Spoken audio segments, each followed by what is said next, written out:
কি মনে করে নায়ক জসিমকে নায়ক বানানোর পরিকল্পনা করেছিলেন?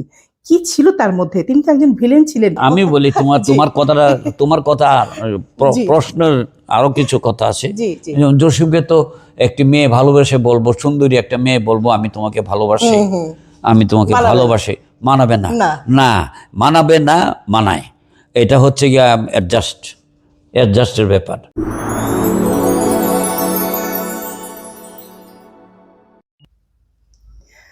প্রিয় দর্শক, এই মুহূর্তে আমার পাশে বসে আছেন আমাদের বাংলাদেশী চলচ্চিত্রের স্বনামধন্য একজন চলচ্চিত্র পরিচালক। তিনি অনেক গুণে গুণান্বিত। একাধারে তিনি একজন চলচ্চিত্র পরিচালক, প্রযোজক, পরিবেশক এবং মুক্তিযোদ্ধা এবং গীতিকার সুরকার। হ্যাঁ, তিনি হলেন আমাদের সবার প্রিয় চলচ্চিত্র পরিচালক দেলোয়ার জাহান ঝন্টু। আজকে আমি তার কর্মজীবন নিয়ে অনেক গল্প করব, আর এই গল্পে কিন্তু অবশ্যই আপনারা থাকবেন। চলুন তাহলে আমার সঙ্গে। আসসালামু আলাইকুম। ওয়ালাইকুম আসসালাম। কেমন আছেন আপনি? আল্লাহর রহমতে ভালো আছি। যখন আপনি চলচ্চিত্রের অঙ্গনে আসলেন প্রথমে নিজের আসন প্রতিষ্ঠা করতে, তাই না? তো নিশ্চয়ই অতটা সহজ ছিল না, সংগ্রাম করতে হয়েছে, তাই না? তো সেই সংগ্রামের গল্পটা শুনবো। আমি খুব একটা সংগ্রাম করে আসিনি। তো আমি ছোটোবেলা থেকে ছবি দেখতাম। ছবি দেখতে গিয়ে আমি বাসায় অনেক মারধরও খেয়েছি, পয়সা জোগাড় করেছি। মাঝে মাঝে বাজার করতে গেলে বাজারের পয়সা মেরে তারপরে সিনেমার টিকিট তো বেশি দাম ছিল না, পয়সারও দাম ছিল, টিকিটের দামও কম ছিল। তো ছবি দেখবই, নতুন ছবি আসলে ওটা দেখবই, মারুক কি না মারুক। তো ওই সংগ্রাম করতে গেলে ছবি দেখার জন্য পিটুনি খেয়েছি, এটাই আমার বড় সংগ্রাম, এই আর কি। তো এখন পরিবারের পক্ষ থেকে আর কি। পরিবারের পক্ষ থেকে। আর আমাকে পরিচালক হতে হবে, আমাকে কাহিনীকার হতে হবে, এটা আমি কোনোদিন ভাবিনি। আপনার প্রথম ছবি ছিল লিডার, তাই না? তো সেই ছবিটা মুক্তি পায়নি, কেন পায়নি? এই প্রবন্ধ বা কবিতা লিখতে লিখতে মাঝে মধ্যে ছোট গল্প লিখতে লিখতে গল্প লেখার একটা অভ্যেস দাঁড়িয়েছিল। তো অভ্যেসটা আর একটু বেশি অভ্যেস করতে করতে তারপর ভাবলাম একটা উপন্যাস লিখব, কিন্তু উপন্যাস আমার লেখা হয়নি। তারপর আস্তে আস্তে 71 চলে এলো, তারপর মুক্তিযুদ্ধে যোগ দিলাম। মুক্তিযুদ্ধের পর ফিরে আসলাম, তারপর বন্ধুবান্ধবরা আবার মিলিত হলাম, বললো যে তুই তো গল্পটা লিখতে, ছবি একটা বানা। আমি সে বানাবো, কিন্তু ছবি বানাতে গেলে আমি গল্প লিখতে পারবো, চিত্রনাট্যও লিখতে পারবো, কারণ অনেক সিনেমা আমি দেখতাম, সিনেমা মিস করতাম। তো বললাম ছোটবেলা থেকে আমি একটা গল্প লিখলাম, লিখে লিডার নাম দিলাম। তখন তো আমি এফডিসি আসলাম, এফডিসি এসে আমি জানলাম যে ছবি বানাতে কত খরচ হয়। তো আমি একজন বড় পরিচালকের কাছে যাবো, আমার ফেভারিট পরিচালক ছিলেন কামাল আহমদ। ওনাকে বললাম যে ছবি বানাতে কেমন লাগে? 5 লক্ষ টাকা নিচে তো হবে না সে আমলে, স্বাধীনতার পর। এটা শুনে গেলাম, শুনে তো মনে করে 5 লক্ষ টাকা করতে জোগাড় হবে। তারপর আমরা আরেকজনের কাছে গেলাম, সে বলল যে 5 লক্ষ টাকা লাগে, কিন্তু 5 লক্ষ টাকা তোমার জোগাড় করতে হয় না। তখন তুমি ছবি আরম্ভ করো, মোটামুটি একটা কাস্টিং যদি ভালো হয়, মানে নায়ক নায়িকা যদি ভালো হয়, তো ছবি আরম্ভ করতে গিয়ে 50% হওয়ার পর যদি সিনেমা হল যারা নাকি ছবি চালায় সেখানে গেলে ওরা অ্যাডভান্স দেওয়া যায়। কে আছে? আমি আমার ছবিতে শাবানা প্রমিত নিয়েছিলাম। তো শাবানা প্রমিত দুজনেরই ভ্যালু ছিল। সেই সময়ের সুপার বাম্পার হিট ছবি রাজদুলারি, এই ছবির কাহিনীকার আপনি, শাবানা, ওয়াসিম অভিনীত, তাই না? তো এই ছবি নিয়ে কিছু শুনতে চাই। তো ওরা কিছু অ্যাডভান্স দিয়েছিল, আমি 80% ছবিটা শেষ করেছিলাম, ছবিটা আর হয় নাই। কেন? এটা কি শুধুমাত্র মনিটারি প্রবলেম? আচ্ছা। তো যমুনা ফিল্মস কর্পোরেশন ওখানে খুব ভালো ডাকু মনসুর, বাহাদুর এইসব ছবি করেছিল। তখন ওরা চিন্তা করলো যে আমরা এখন কি ছবি বানাবো? জাদুর একটা ছবি বানাবো, অ্যারাবিয়ান নাইটস। ইন্ডিয়া তো হয়েছিল, ছবিটার নাম রেখেছিল সাকি। তো সাকি ছবিটা ওরা করবে, কিন্তু ওদের কাছে কোনো প্রিন্ট নেই। তো আমি অবশ্যই ওদের ওখানে আসা যাওয়া শুরু করলাম। দেখি একদিন শোভা দত্ত, শামসুদ্দিন টগর, জসিম, তারপর ওই শফিকুল সাহেব, ওনার বড় ভাই এম মালেক, একজন পরিচালক গীতিকার। তো ওরা বসা, আমি বললাম আপনারা কি ঠিক এইভাবে বললাম, আপনারা কি আজাইরা বসে আছেন? কোনো কাম নাই, বসে আমরা গল্প গুজব করতেছি, দুপুরে খাওয়া দাওয়া করুন। আমি বলছি, আজাইরা যখন বসে রয়েছে, ঠিক আজাইরা শব্দটা আর কি, আজাইরা যখন বসে রয়েছেন একটা গল্প শোনেন, বসে রয়েছেন শুনেন না, তারপর ওরা গল্পটা একটা শুনলো, একটা শোনার পর ওরা একদম সাইলেন্ট হয়ে গেল, একদম 2 ঘন্টা লাগিয়ে গল্পটা বললাম। তখন আমাকে বললো যে এটা ভারতের বা পাকিস্তানের কোন ছবি। আমি যে এটা পাকিস্তানেরও না, ভারতেরও না, হলিউডেরও না, কোথাও না, এটা আমার নিজের লেখা গল্প। অ্যাকসেপ্ট করলো গল্পটা। তারপর কাস্টিং কাকে নিল? শাবানম হাসানকে নেবে। শোভি সাহেব বললো যে নাম কি রাখবো ছবির? শোভা দত্ত বলে যে আমার কাছে একটা নাম আছে। আমাকে বলে, ঝন্টু তোমার নায়ক নায়িকার নাম যেন কি বললে ছবিতে? আমি বললাম নায়িকার নাম, নায়কের নাম রাজ আর মেয়েটার নাম দুলারি, রাজ দুলারির নাম লিখে দাও। তখন ওই রাজ দুলারির নাম লিখলো, ছবি বানালো, ছবিতে জয় জয়কার, সুপারহিট ছবি। তারপর আর আমাকে আর পিছিয়ে তাকাতে হলো না। আমার গল্প ইন্ডাস্ট্রির বড় বড় প্রযোজক পরিচালকরা আমার কাছে আসতে লাগলো, গল্প দিন দিতে দিতে আস্তে আস্তে আস্তে আস্তে আল্লাহর রহমতে আমি ফেমাস হলাম। প্রেম করেছো তুমি, মন দিয়েছি আমি, তবে কেন এত অভিমান? তুমি বিনে বাঁচে না এ প্রাণ। আপনার সমসাময়িক যারা, তারা তো ছবি পরিচালনা থেকে বিরতি নিয়েছে, কিন্তু আপনি এখনো ছবি পরিচালনা করছেন। আমরা জানি যে অপারেশন জ্যাকপট নামে একটি ছবি পরিচালনা কাজে আপনি নিয়োজিত রয়েছেন, তো এই নিয়ে কিছু শুনতে চাই। অপারেশন জ্যাকপট ওইটা সবচেয়ে বেশি কষ্টের, ইন্ডাস্ট্রিতে এত ওটা কি কষ্টের। বন্ধ হয়ে গেছে ছবি? না না, Operation ছবির Jackpot? 99% শুটিং হয়ে গেছে। বাকিটা বাকি একটুখানি আছে, ফ্রান্সের সমুদ্রের তীরে একটা জাহাজ ডুবার দৃশ্য বাকি আছে, তারপরে এটা মুক্তি দেওয়া হবে। তারপরে মুক্তি।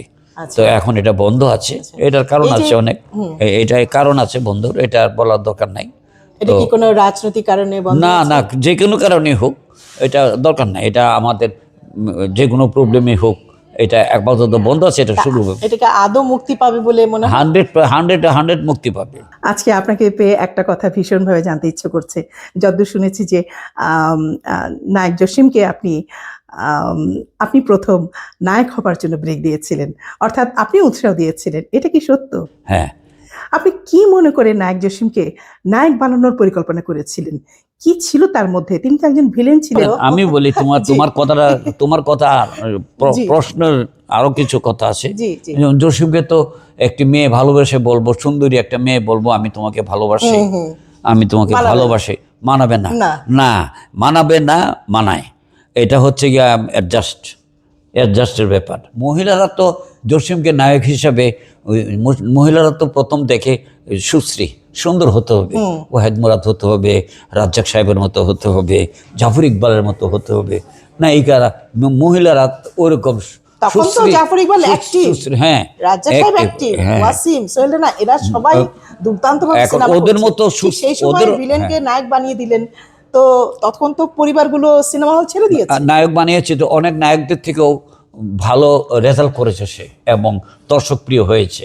অনেক সুশ্রী নায়কদের থেকেও দর্শকপ্রিয় হয়েছে। সুপার ডুপার হিট হিরো হতে, নায়ক হতে বা সুপার ডুপার হিট মানে মানে অভিনেতা হতে চেহারা লাগে না। আপনার চলচ্চিত্রের নায়ক সোহেল রানা অনেক ভালো অভিনয় অভিনেতা, করেছে।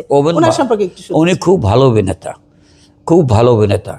এবং ওনার শুধু অভিনয় না, ওনার আরেকটা গুণ ছিল যে ইন্ডাস্ট্রির 1 নাম্বার ছিল একদিকে, সেটা হচ্ছে গিয়া নায়ক নায়িকারা অভিনেতারা শিডিউল দিত, আসতো। সোহেল রানা এমন একজন ব্যক্তি ছিল, যদি আমি বলতাম যে কালকে 9টার সময় আপনাকে আমার প্রয়োজন, একটা আর্টিস্ট চলে যাবে, 9টার সময় আপনি আসবেন, 8টার সময় সে মেকআপ দিয়ে আমাকে বলতো, জন্টু আমি কিন্তু 9টা বাজে রেডি। কোনোদিন শিডিউল মিস করতো না, এবং খুব sincere শিডিউল, ছিলেন। হ্যাঁ, উনি যে শিডিউলটা যাকে দিত সেটা চেঞ্জ করতো না, অন্য কাউকে দিত না। আমাদের বাংলা চলচ্চিত্রের বাহাদুর নায়ক ওয়াসিম, তাই না? তো আপনার ছবিতে সুপার ডুপার হিট ছবি উপহার দিয়েছে, তাই না? আপনার পরিচালনা ছবিতে অভিনয় করেছিলেন, তো সেই নায়ক সম্পর্কে কিছু জানতে চাই। ওয়াসিম সাহেব যখন একজন বডি বিল্ডার, খুব ভালো ওনার ফিগার, টল, তো ওনাকে দিয়ে যখন অ্যাকশন চলচ্চিত্র আরম্ভ হয়েছিল, ডাকু মনসুর, ডাকু মনসুর, বাহাদুর, রাজদুলারি, সে এইগুলো, ডাকু মনসুর দিয়ে তুমি সুপার হিট হয়ে গেছে। ওইটাই প্রথম ওনার সুপারহিট ছবি। তারপরে এরকম অগণিত অনেক চলচ্চিত্র, মানে মারির ছবি ওনার মানুষ দেখে, ফিগার ভালো ঘুষি দিলে ওয়াল ভেঙে পড়ে যায়, এরকম দিকে তো না, মানুষ 80 দশকে পুরোটা নাকি উনার এতটা ছিল, জনপ্রিয়তা ছিল যে হ্যাঁ, ছিল। উনি যে ছবিতে সাইন করেছে, ছবি শুটিং এ হ্যাঁ, শুরু কিন্তু হয়নি, action। অল বুকিং হয়ে গেছে। কিন্তু অ্যাকশন, সোশ্যাল না, অ্যাকশন ছবি। সোশ্যাল ছবিতে সোশ্যাল সাইন ছবি করলেই তো, সোশ্যাল ছবি ওনার প্রচুর মানে জনপ্রিয় ছিল। না, প্রাণ সজনী কথা ধরুন, এইটা কয়েকটা ছবি আমি বলি ওনার সুতার মালা, ওয়াসিম মানুষই সুপারহিট, তাই না? না না সুপারহিট কিনা আমি এখানে কিছুই বলবো না কোনটা সুপারহিট নাকি। যাই হোক, তো ওয়াসিম সাহেবের সোশ্যাল ছবি ভালো এক দুটাতে যায়নি তা না, কিন্তু উনি অ্যাকশন ছবির হিরো। ওনাকে যদি বলা হয় ওয়াসিম, যেমন আমাকে তুমি জিজ্ঞেস করলে ওয়াসিম, আমি কিন্তু অ্যাকশন ছবির কথাই প্রথম বললাম, সোশ্যাল ছবির কথা বলি নাই। উনি সোশ্যাল ছবির হিরো হিসেবে প্রতিষ্ঠা পায়নি, উনি প্রতিষ্ঠা পেয়েছে অ্যাকশন ছবি হিসাবে। ওয়াসিম সাহেবের কথা বললাম, উনিও খুব ভালো অভিনেতা, মানে অ্যাকশন ছবির জন্য খুব ভালো। আমি যতটুকু আমার ধারণা হচ্ছে যে ওনার প্রতি মানুষের মারাত্মক রকমের অ্যাফেকশন, মানে উনি ছেলেবেলে যারা আছে স্কুল কলেজের ছেলেবেলেরা অ্যাকশন ছবি ওয়াসিম সাহেবের পর্যন্ত যে এই মানে দুর্দান্ত নায়ক ছিলেন, মানে মানে হ্যাঁ অ্যাকশন ছবির জন্য, অ্যাকশন ছবির জন্য দুর্দান্ত নায়ক ছিল অ্যাকশন ছবির জন্য, এটা সঠিক। আমাদের বর্তমান সময়ে চলচ্চিত্র কিন্তু একেবারে শাকিব খান নির্ভর হয়ে যাচ্ছে, তো এই ব্যাপারে আপনার মতামত কি? শাকিব ছাড়া তো মানে যারা আসে তাদেরকে তো খুব একটা অভিনয়ে পারদর্শী বলে মনে হয় না, কিন্তু একটা ছবি করে অনেকে মনে করে যে আমি হয়ে, একটা ছবি ভালো হইলে মনে করে আমি হয়ে গেছি, মানে 2 লাখ টাকার জায়গাতে 10 লাখ টাকা চেয়ে বসে থাকে। সাকিব বেশি নেই, আমরাও বেশি চাই, যে জন্যে মানে একটি মানে তুমি লক্ষ্য করে দেখবে যে 1-2টা ছবি অন্য নায়কদের ভালো গেছে, পরবর্তীতে তার ওদেরকে নেয় না। কেন নেয় না? পরবর্তীতে তাদের ছবি দেখি না, নেয় না মানে দেখি না, হয় না। কেন হয় না? আমি পট করে আমি 10 লক্ষ টাকা চেয়ে বিয়ে থাকবো, 8 লক্ষ টাকা চেয়ে বসে থাকবো, নায়ক নায়িকা দুজনেই, যে জন্য ওদেরকে আর দেখি না। পট করে সাকিব খান হয়ে যাবে, সাকিব খানের মতো টাকা চেয়ে বসে থাকবে, সেটা তো হবে না, সেটা তো আমরা নেব না, আমরা ভরসা পাই না। একটা ছবি ভালো গেছে আর তো জানে, সাকিবের তো সিরিয়াল হিটের পর হিট, সুপার হিটের পর সুপার হিট হতেই আছে। সাকিবকে বেশি টাকা দিলেও আমাদের তো কোনো প্রবলেম হয় না, তার ছবি চলে। আপনি তো নিজে একজন চলচ্চিত্র পরিচালক, তাই না? অনেক সুপারহিট ছবি উপহার দিয়েছেন। আপনার দৃষ্টিতে আমাদের বাংলা চলচ্চিত্রের সেরা পরিচালক কারা? সেরা পরিচালকদের মধ্যে অনেকেই আছে, কানাতুর রহমান, শোভা দত্ত, কামাল আহমেদ, তারপর আমাদের এই যুগে আছে ভালো পরিচালক কাজী হায়াৎ সাহেব, মতিন রহমান, সবার চেয়ে ভালো হচ্ছে গিয়া এজে মিন্টু, এরকম আরো কয়েকজন আছে। আমার কথা তো আর আমি বলবো না। জহির রায়হানের কথা বললেন না? জহির রায়হানের কথা আসে মনে হয় না। জহির রায়হান তো উনি তো মানে আদর্শ অনেকের, উনি তো মানে জহির রায়হান ভুলে যাচ্ছেন? না ভুলি নাই, বলতে গেলে কজনের নাম বলবো, কানাতুর রহমানের নাম বলেছি, উনি তো আর কারো থেকে কম না। জহির রায়হান মানে ওয়ান অফ দ্য বেস্ট, 2-1 একজন শ্রেষ্ঠ জহির রায়হান। ওনার চলচ্চিত্র মানে স্বাধীনতা আন্দোলনকেও হেল্প করেছে। জহির রায়হানের সাথে যুক্ত, জহির রায়হানের সাথে 1 মিনিট, আমি বলি জহির রায়হানের সাথে আরেকজন যুক্ত আছে, সে হচ্ছে আমজাদ হোসেন। আমজাদ হোসেন সাহেবের গল্প, জহির রায়হান সাহেবের ডাইরেকশন, একদম ধারাপাত থেকে আরম্ভ করে জীবন থেকে নেয়া, তারপর এইরকম যতগুলো চলচ্চিত্র নির্মাণ হয়েছে। অনেকে বলে যে জহির রায়হান যদি আজকে বেঁচে থাকতেন, আমাদের বাংলা চলচ্চিত্রের অবস্থান আজকে অনেক দূর চলে যেত, দেশের সুনাম বয়ে নিয়ে আসতো। না, এখন যদি বেঁচে থাকতো চেহারা অন্যরকম হয়ে যেত। আমি বলি এখন যদি বেঁচে থাকতো চলচ্চিত্র নির্মাণই করতো না বোধহয়, তখনই তো অনেক বয়স ওনার। তো এখন তো হয়ে যেত ওনার 90-95 বছর বয়স হয়ে যেত, বা আর একটু বেশি হয়ে যেত। কিভাবে চলচ্চিত্র, এখনের কথা বলছি না, আমি বলছি যদি থাকতো। তুমি বললা যে যদি থাকতো, এই জন্য আমি কথাটা বললাম, যদি থাকতো এখন চলচ্চিত্র নির্মাণ করতো না, যাইতো ওনার কাছ থেকে সাজেশন নিত যে আমি এই ধরনের একটা ছবি বলতে চাই, আপনি একটা সাজেশন দেন। এরকম জহির রায়হান সাহেব থাকলে আমরা যেতাম। জহির রায়হান তো বললামই ওয়ান অফ দ্য বেস্ট, 2-3 পরিচালকের একজন, এর মধ্যে কোনো ভুল নাই। জহির রায়হান সাহেব বিরাট বিরাট বিরাট। আপনার নামের পাশে অনেকগুলো তো বিশেষণ যুক্ত হয়, শুরু করে যুক্ত হয়, তার মানে কি আপনি ছেলেবেলায় কি গান শিখতেন? আপনি কি? না, গান শিখি না, গান গাইতে পারতাম, সারেগামা সহ শিখেছেন? না, আমি গান শিখি নাই। তাহলে আপনি গান তো অনেক মানুষে গাইতে পারে, হ্যাঁ গান অনেক মানুষে গাইতে পারে, কিন্তু শিক্ষা নিয়ে গান গাওয়াটা হারমোনিয়াম বাজাবে, সারেগামা পাদা নিশা। চলচ্চিত্রে গানের সুর করেছেন? হ্যাঁ ওইটা শুট গীতিটা তো করেছি, অবশ্যই আমি মুখ দিয়ে শুট করেছি, হারমোনিয়াম আরেকজন এই দর হারমোনিয়াম এখানে বাজা, এই স্কেলে তুই বাজা। তাই স্কেল টেল জানতাম না, এটা স্কেল, এটা বি শার্প, এটা সি শার্প, এটা দাদরা তাল, এটা কাহারবা তাল, এটা কোন কোন মানে সিনেমায় খেমটা আপনার তাল। গানগুলো একটু মানে কি বলবো, আর গান তো লেগেছে প্রায় মানে 1000 খানেক বা তার থেকে 27-2800। সবচেয়ে পপুলার হয়েছে যে গানগুলো একটু যদি আমাদের জানান।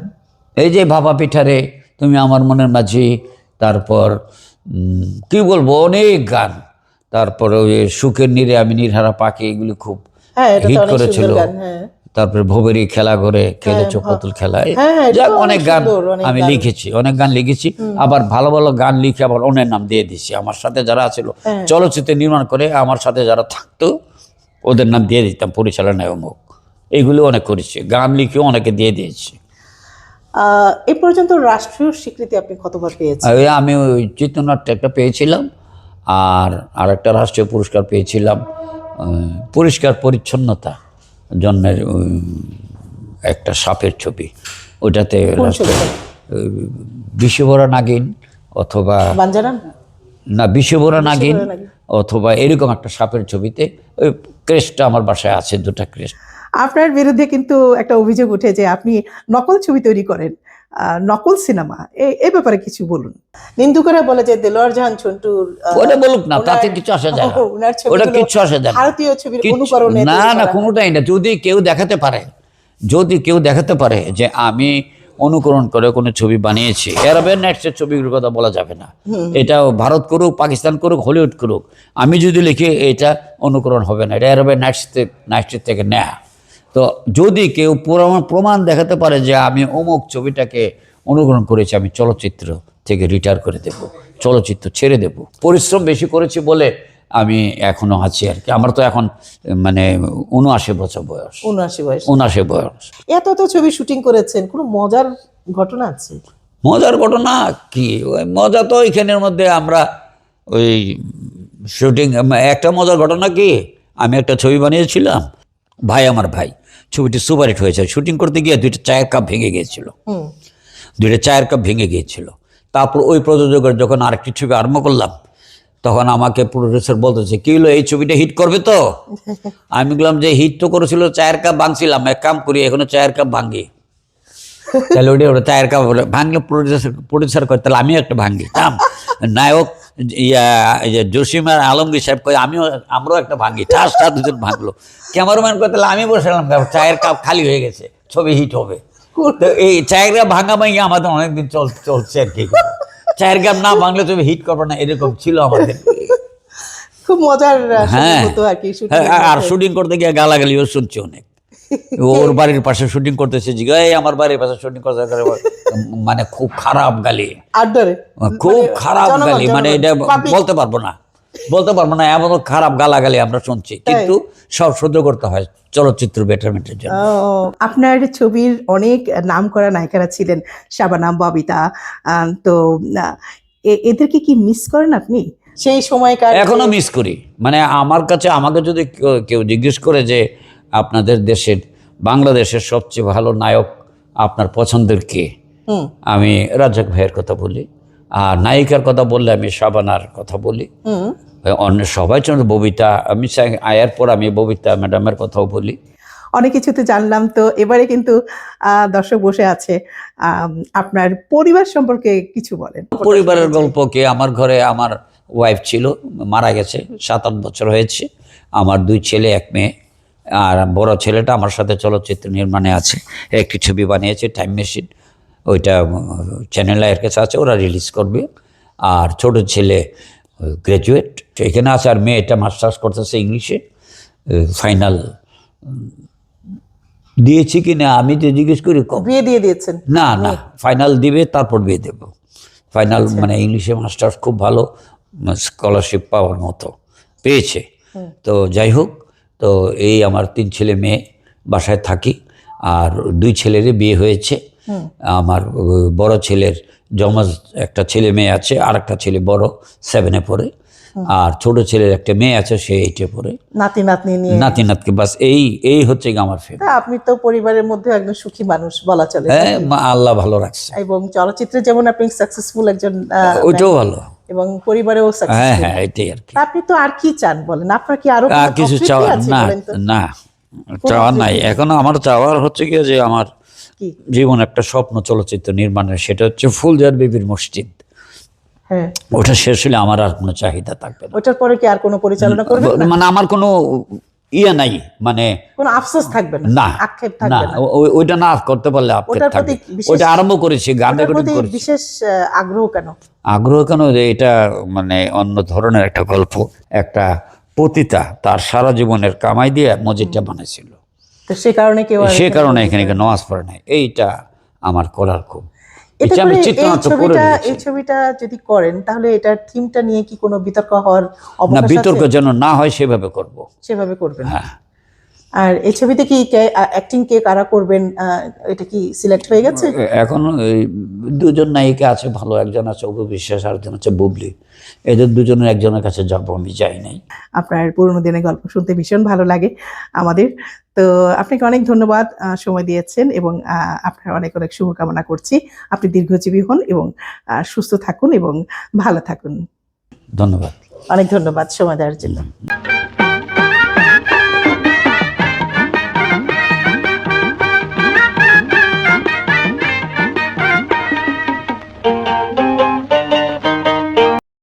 তো দর্শক, কেমন লাগলো আজকের আয়োজনটি? আশা করি আপনাদের ভালো লেগেছে। তো অবশ্যই কমেন্ট করে জানাবেন যদি ভালো লেগে থাকে, আর আগামীতে কি দেখতে চান অবশ্যই জানাবেন। সবার জন্য অনেক অনেক শুভকামনা রইল। আল্লাহ হাফেজ। আপনাদের প্রিয় চ্যানেল বুশরা চ্যানেলের সঙ্গে থাকুন।